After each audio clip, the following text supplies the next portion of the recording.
नाशिकच्या वरिष्ठ इंटरव्हेन्शनल cardiologist doctor सीमा अजय नक्षणे गवळी यांनी उत्तर महाराष्ट्रातील पहिल्यांदाच अत्याधुनिक दुसऱ्या पिढीतील लीडलेस पेसमेकर एव्हियरचे यशस्वी प्रत्यारोपण केलंय।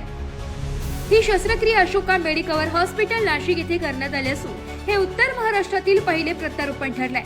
त्यामुळे हृदयरोग उपचारात नाशिकसाठी ही ऐतिहासिक आणि महत्त्वपूर्ण पायरी मानली जात आहे। हृदयविकाराचा झटका आल्याने नुकतीच एंजिओप्लास्टी झालेल्या वृद्ध रुग्णाचे ठोके अत्यंत कमी झाल्याने पेसमेकरची गरज निर्माण झाली होती।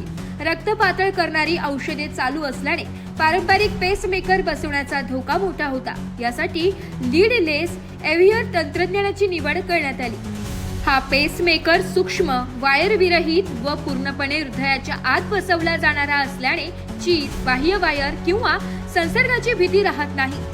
रुग्णाची प्रकृती सुधारून तो घरी परतलाय। नमस्कार, मी डॉक्टर सीमा नक्षणे। मी सध्या वरिष्ठ हृदयरोग तज्ञ म्हणून अशोका मेडिकवर हॉस्पिटल नाशिक येथे कार्यरत आहे। रिसेंटली आपण अशोका मेडिकवरमध्ये एका 74 वर्षीय रुग्णावर लीडलेस पेसमेकरचं इम्प्लांटेशन केलं। तर लीडलेस पेसमेकर म्हणजे ज्याला कुठलंही इन्सिजन किंवा सर्जरी लागत नाही, त्यामध्ये कुठलेही लीड्स नसतात, असा हा लीडलेस पेसमेकर आपल्या पेशंटला नुकताच हार्ट अटॅक आलेला होता आणि त्याची एंजिओप्लास्टी देखील झालेली होती आणि त्यामुळे त्याला 2 प्रकारच्या रक्तपातळच्या गोळ्या किंवा ब्लड थिनर्स चालू होते।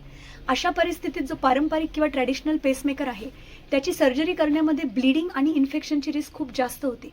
त्यामुळे आपण या पेशंटला लीडलेस पेसमेकर, जो की पायाच्या नसेतून एका की होल सर्जरीद्वारे डायरेक्टली हृदयाच्या कप्प्यामध्ये इम्प्लांट केला जातो, त्याचा पर्याय सुचवला। पेशंटने तो ॲक्सेप्ट केला आणि सक्सेसफुली आपण तो लीडलेस पेसमेकर इम्प्लांट केला। ज्या पेशंट्समध्ये ब्लिडिंगची, इन्फेक्शनची रिस्क खूप जास्त आहे, ज्यांच्यामध्ये ब्लड थिनर्स चालू आहेत, किंवा ज्या पेशंट CKDचे किडनीच्या आजाराचे पेशंट, डायलिसिसचे पेशंट, ज्यांच्यामध्ये या व्हेन्स अवेलेबल नसतात पेसमेकरचा लीड टाकण्यासाठी, अशा पेशंटसाठी ही लीडलेस पेसमेकरची जी टेक्नॉलॉजी आहे ही एक प्रकारे त्यांच्यासाठी वरदान ठरत आहे।